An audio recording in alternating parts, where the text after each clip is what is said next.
अस्सलाम वालेकुम एवरीवन। आज की क्लास में हम लोग डिस्कस करेंगे section 1.2.4 which is overflow and underflow.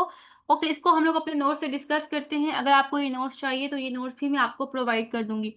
Overflow क्या होता है, पहले हम लोग इसकी कॉन्सेप्ट को अंडरस्टैंड करते हैं एंड देन हम लोग अंडरफ्लो की तरफ मूव करेंगे। ओवरफ्लो में ये होता है कि जो हमारा कंप्यूटर है उसकी एक स्पेसिफिक कैपेसिटी होती है डाटा को स्टोर करने के लिए। और अगर हम लोग उसकी कैपेसिटी से ज़्यादा डाटा को स्टोर करेंगे, एक लार्ज अमाउंट में डाटा को हम लोग इस कंप्यूटर के अंदर स्टोर करने की कोशिश करेंगे, तो वो उस डाटा को स्टोर नहीं करेगा प्रॉपरली। इसको इस कॉन्सेप्ट को बोलते हैं ओवरफ्लो। जैसे कि आप एक ग्लास एग्जांपल ले लें कि ग्लास की एक स्पेसिफिक कैपेसिटी होती है, एक स्टोरेज होती है जिसमें हम लोग पानी को फिल कर सकते हैं। अगर इसकी कैपेसिटी जो है वो फुल हो जाती है, उसके बाद अगर हम उसके अंदर पानी ऐड करेंगे तो वो क्या करेगा, उस पानी को स्पिल कर देगा, उस पानी को यहाँ से गिरा देगा, उसको वो स्टोर नहीं करेगा। इस कॉन्सेप्ट को बोलते हैं ओवरफ्लो। जैसे कि यहाँ पे लिखा हुआ है कि overflow happens when the result of a calculations become larger than what the computer can store.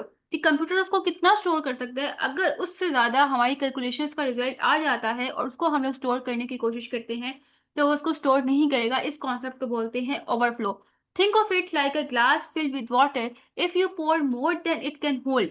ठीक है, कि आप एक ग्लास एग्जांपल ले लें जो कि जिसमें हम लोग पानी फिल कर रहे हैं, और अगर हम लोग एक्स्ट्रा पानी उसके अंदर स्टोर करने की कोशिश करें तो वो उसको स्टोर नहीं करेगा। इसी कॉन्सेप्ट को बोलते हैं ओवरफ्लो। जैसे कि यहाँ पे उन्होंने एग्जांपल लिखी है कि एक 8 बिट सिस्टम है। 8 बिट सिस्टम मतलब 2 की पावर 8। ठीक है, 2 की पावर 8 कितनी बिट्स होती है, 255। हमें कैसे पता चला कि हम अगर इसको 2 को 8 टाइम्स मल्टीप्लाई करें तो वो 255 होता है। तो फॉर एग्जाम्पल एक कंप्यूटर है जिसकी कैपेसिटी है कि वो 0 से लेकर 255 बिट्स को स्टोर कर सकता है, और उसके अंदर हम लोग जो है 1 ऐड कर देते हैं। जैसे हमारे पास एक डाटा है जो कि 255 और इसमें हम लोग 1 ऐड करें तो ये बन जाता है 256।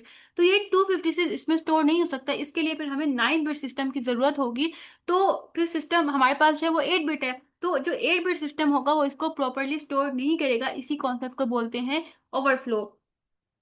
फिर आ जाते हैं हम लोग यहाँ पे, हमारे पास एग्जाम्पल भी इसकी लिखी हुई है कि जैसे फॉर एग्जांपल हमारे पास 255 बिट्स हैं, और 255 को अगर हम लोग बाइनरी में शो करें तो वो ये हमारे पास बनती है 111। ये कैसे बनी, ये जो 255 इसको आप 2 से डिवाइड करते जाएं। ठीक है, 2 1 ज़ा 2, 2 2 ज़ा 4, यहाँ पे 1 आ गया, 2 7 ज़ा 14, रिमाइंडर कितना आ गया 1। ठीक है, 14।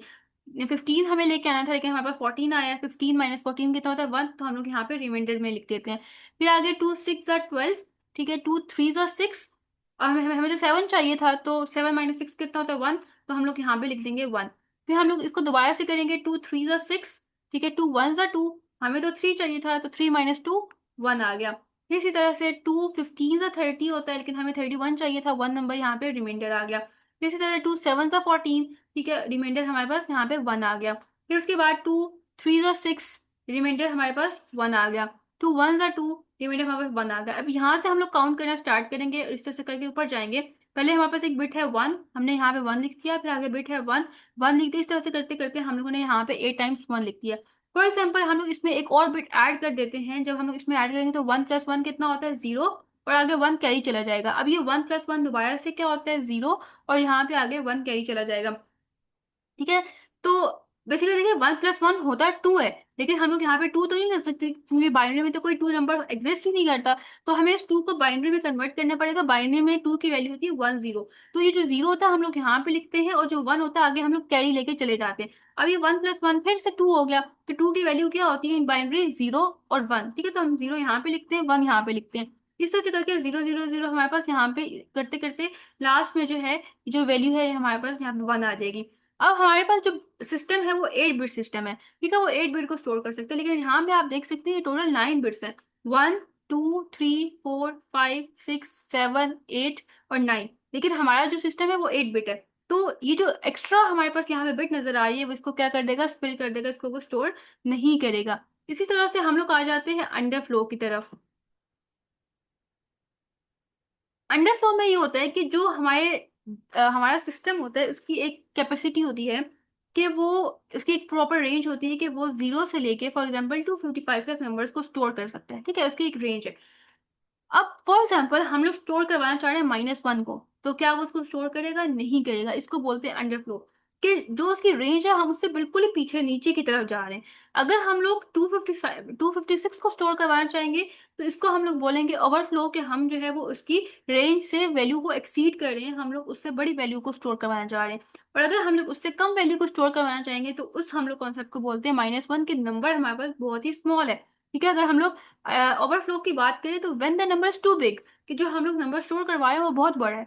और अंडरफ्लो में ये होता है कि वो नंबर जो हम लोग स्टोर करवा रहे हैं वो बहुत स्मॉल नंबर है, तो उसको हम लोग बोलते हैं underflow. Underflow happens when a number becomes too small to be represented by the system. Number हमारे पास बहुत स्मॉल है जिसको हम लोग स्टोर करवा रहे हैं, जो सिस्टम को रिप्रेजेंट करे, like trying to show -1 in a system that only understand zero, कि हमारा जो सिस्टम है वो 0 से लेकर 255 बिट्स को अंडरस्टैंड करता है, लेकिन हम इसको -1 जो है इसके अंदर स्टोर करवा रहे हैं तो वो उसको अंडरस्टैंड ही नहीं करेगा, तो ये इसके ऊपर काम नहीं करेगा।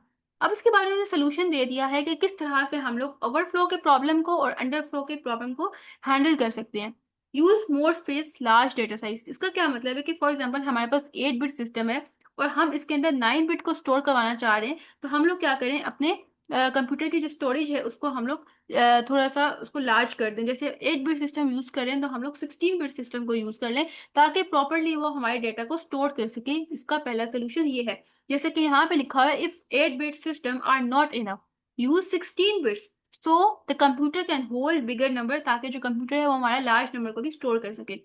थर्ड नंबर पे क्या है, चेक बिफोर यू कैलकुलेट, कि कुछ भी कैलकुलेट करने से पहले एक दफा हम लोग चेक कर लें कि इसका आंसर क्या आएगा, क्या वो उसके अंदर फिट होगा उस मेमोरी के अंदर या नहीं होगा। जैसे कि यहाँ पे क्या लिखा हुआ है, make sure the result will fit in the allowed range. जो भी हमें रेंज दी गई है, जैसे 0 से लेके 255 तक रेंज दी गई है, उसके बाद हम लोग जो है वो पहले इसको देख लें कि जो भी हमारा रिजल्ट आएगा उसकी वैल्यू क्या इस रेंज के अंदर आ रही है, क्या वो उसको प्रॉपरली स्टोर कर लेगा या नहीं।